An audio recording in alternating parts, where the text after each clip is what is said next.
వృషభ రాశి వారికి 1 ఏప్రిల్ నుంచి 15 ఏప్రిల్ వరకు కనుక గ్రహస్థితి కనుక పరిశీలించిన తర్వాత రాశి నుంచి ఏకాదశ స్థానం లోపల త్రిగ్రహ యోగం అయితే నిర్మితం కాబోతుంది. ఫెంటాస్టిక్, చాలా బాగా ఉండబోతుంది.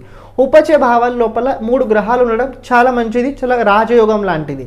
కానీ అందరికీ ఈ రాజయోగం లాంటిదని మనం చెప్పలేము. ఎందుకంటే మీకంటూ ఓన్ ఒక జాతకం ఉంటుంది, ఆ జాతకంలో ఒక గ్రహస్థితి ఉంటుంది. మీ జాతకంలో గ్రహస్థితి చూసుకొని ఈ రాశి ఫలాలు మీరు తెలుసుకోవడానికి ప్రయత్నించండి. కానీ అయినా ఒక చిన్న మాట చెప్తా, నేను చెప్పిన విషయాల లోపల 50% జరుగుతాయి.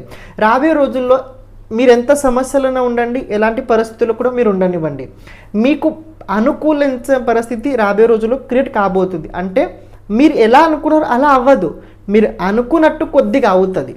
ఆకస్మికంగా ధనప్రాప్తి కలిగే యోగం కనపడుతుంది. దాంతోపాటు పూర్వం బ్యాంకులో కావచ్చు, వ్యక్తిగతంగా ఎవరికైనా మీరు డబ్బులు కనుక అడిగి ఉన్నట్లయితే అటుపక్క నుంచి డబ్బు వచ్చే అవకాశం ఉండబోతుంది. వ్యాపారస్తులకి విశేషంగా ఇది చాలా మంచి సమయం అయితే ఉండబోతుంది, మీ వ్యాపారం లోపల కొద్ది తెలివిని ఉపయోగించి ఎక్స్పాండ్ చేయడానికి. హెల్త్కి సంబంధించి ఇష్యూస్ ఏదైనా ఉన్నట్లయితే కొద్దిగా క్రియేట్ అయితే అవుతాయి. ఎవరికైతే ముందు నుంచి బ్లడ్ ప్రెషర్ అయితే ప్రాబ్లం ఉందో వాళ్ళు కొద్దిగా జాగ్రత్తగా.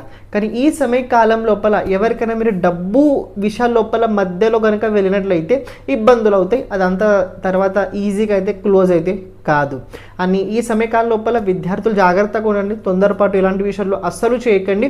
ఏకాదశ స్థానం లోపల భాగ్యాధిపతి అలాగే దశమాధిపతి తో పాటు చతుర్థాధిపతి ఉండడం, కొద్దిగా మదర్ హెల్త్ జాగ్రత్తగా కాపాడడం ప్రయత్నించండి. మదర్ హెల్త్కి సంబంధించి ఇష్యూస్ రాబోయే రోజులు క్రియేట్ అయ్యే అవకాశాలు అయితే కనపడుతున్నాయి. వృషభ రాశికి సంబంధించిన పూర్తి వీడియో భవిష్యత్తులో అయితే చేస్తాను.